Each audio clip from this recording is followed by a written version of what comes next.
नमस्ते बच्चों, क्या हालचाल, कैसे हैं आप लोग। उम्मीद करता हूँ अच्छे होंगे।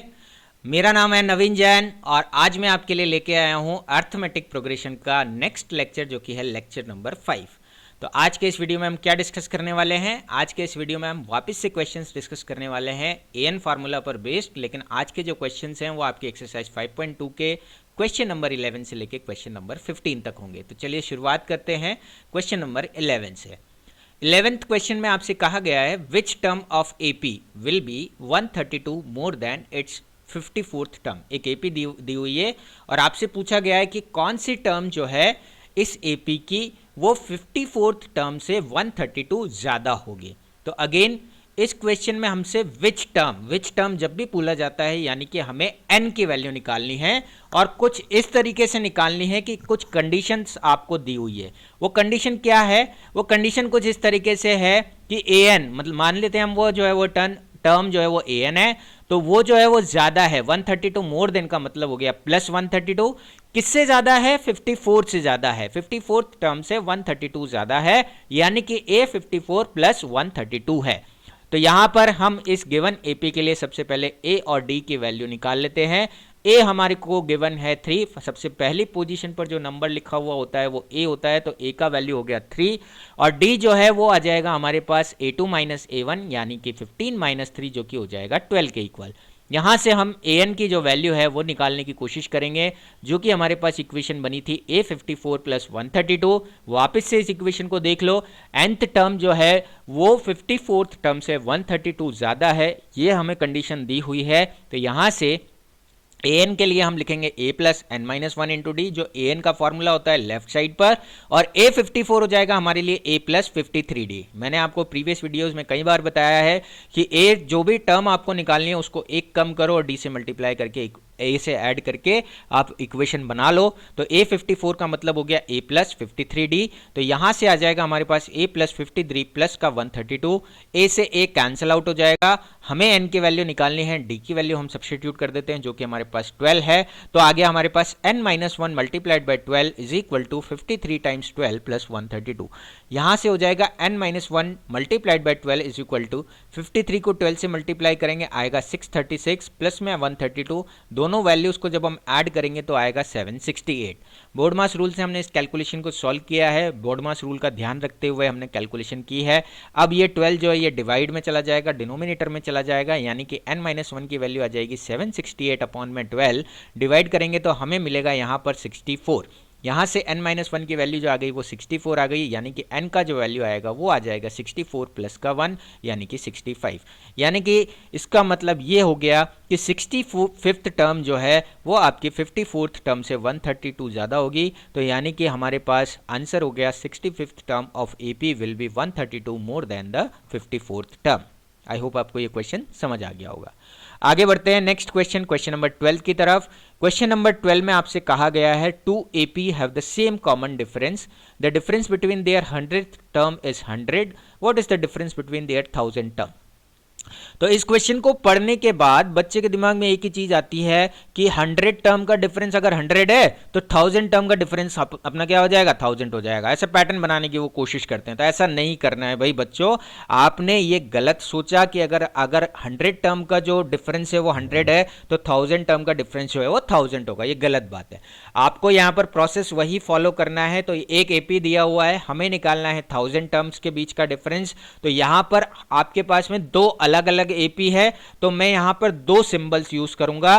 तो पहला सिंबल लिया है मैंने कैपिटल ए लेटर से, जो पहली सीरीज को रिप्रेजेंट करेगा, और दूसरा सिंबल लिया है मैंने स्मॉल लेटर्स स्मॉल ए से रिप्रेजेंट कर रहा हूं। यानी कि हमें capital A 1000 minus small A 1000 हमें कैलकुलेट करना है, इनका डिफरेंस हमें कैलकुलेट करना है। और हमें गिवन है यहां पर 100th टर्म का डिफरेंस। तो हम सबसे पहले अज्यूम कर लेते हैं कि फर्स्ट टर्म जो है वो दोनों सीक्वेंस की वो कैपिटल ए और स्मॉल ए है, और यहां हमसे कहा गया है कॉमन डिफरेंस जो है वो सेम है। तो कॉमन डिफरेंस दोनों एपी का हम डी डिनोट कर लेते हैं। तो यहां से हमसे कहा गया है 100 टर्म का डिफरेंस जो है वो 100 है, यानी कि A 100 minus capital A 100 minus small a 100 जो है वो आपके पास में 100 के इक्वल है।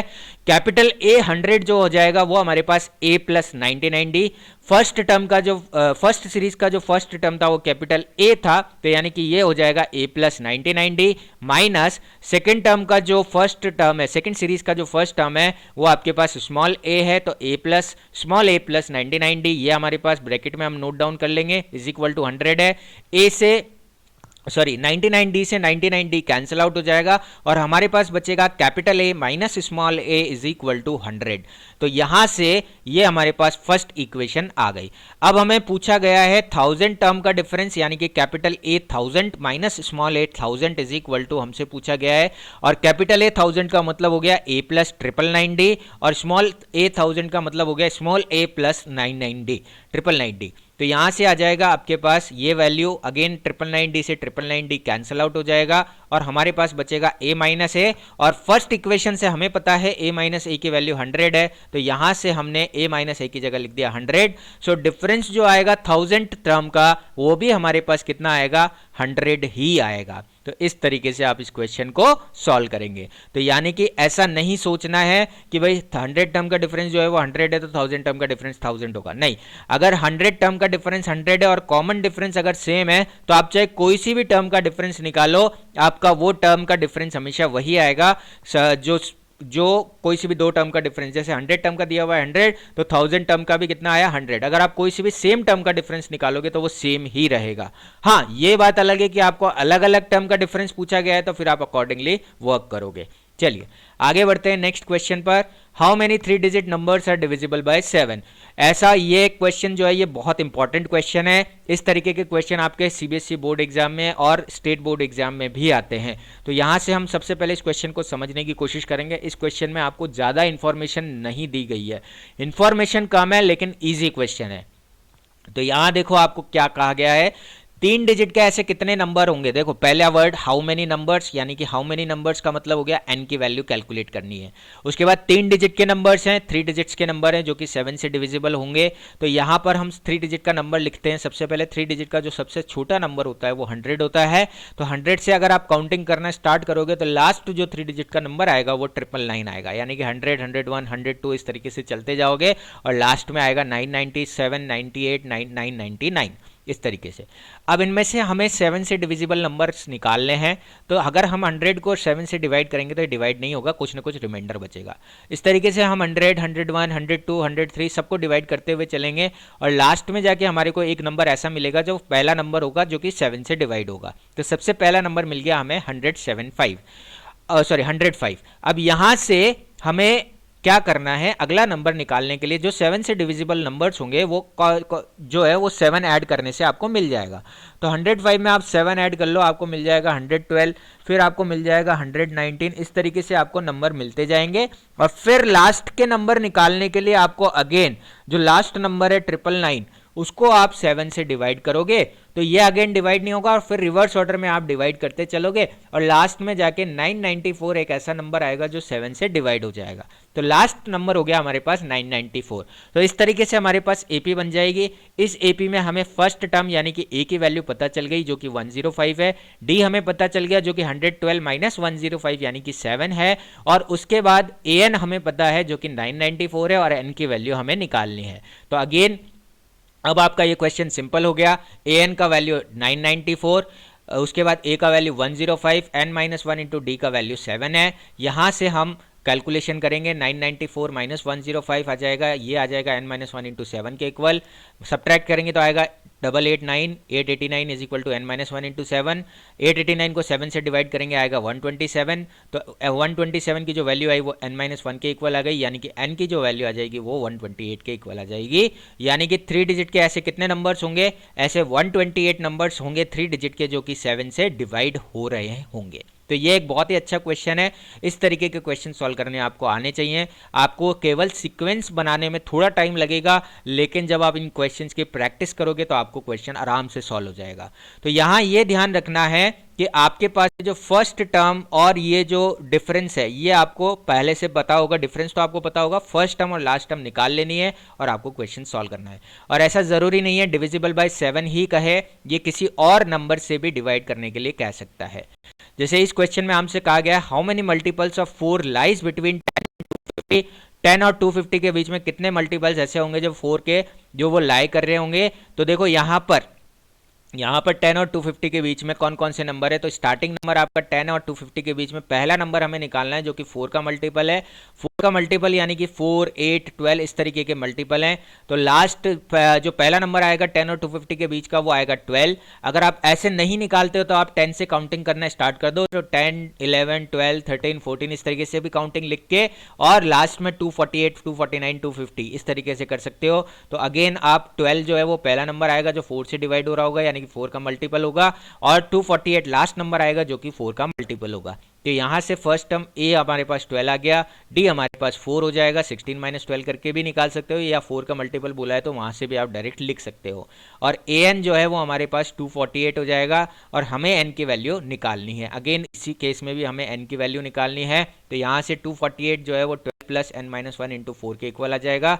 248 में से 12 को माइनस कर देंगे तो 236 जो है वो एन माइनस 1 इंटू 4 के इक्वल आ जाएगा। ये 4 डिवाइड में चला जाएगा तो 59 is equal to N minus 1 यानी कि एन की जो वैल्यू आएगी वो आ जाएगी हमारे पास 60। यानी कि 60 टर्म 10 और 250 के बीच में ऐसे हैं जो 4 के मल्टीपल है, यानी कि 60 multiples of 4 lies between 10 and 250। इस तरीके से आप इस क्वेश्चन को सॉल्व करेंगे।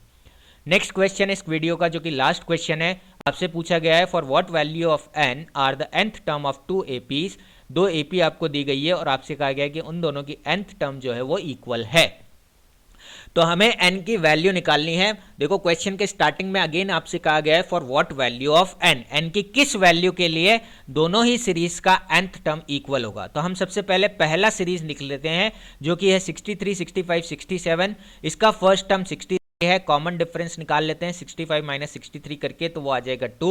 और an का जो फॉर्मूला है वो अप्लाई कर देते हैं। मान लेते हैं nth टर्म जो है इसकी वो 63 plus n minus 1 into D यानी कि 63 प्लस 2n माइनस 2 है। यहाँ पर अब हमने पहली बार इस क्वेश्चन में 15th क्वेश्चन में आके हमने n को अंदर d से मल्टीप्लाई किया है।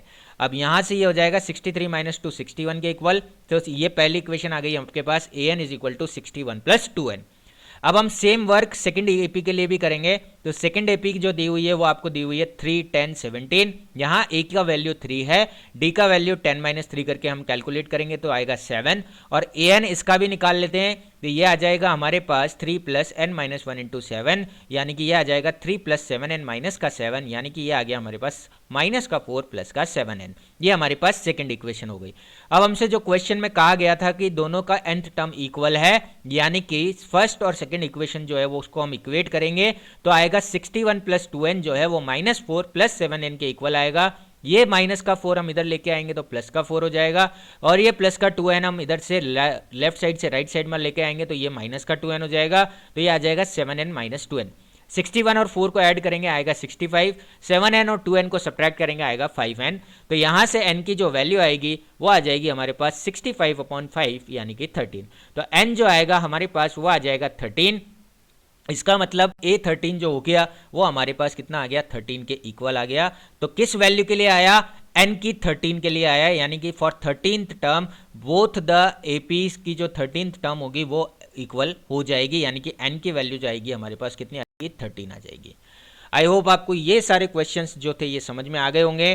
Thank you so much for watching the video. Have a great day.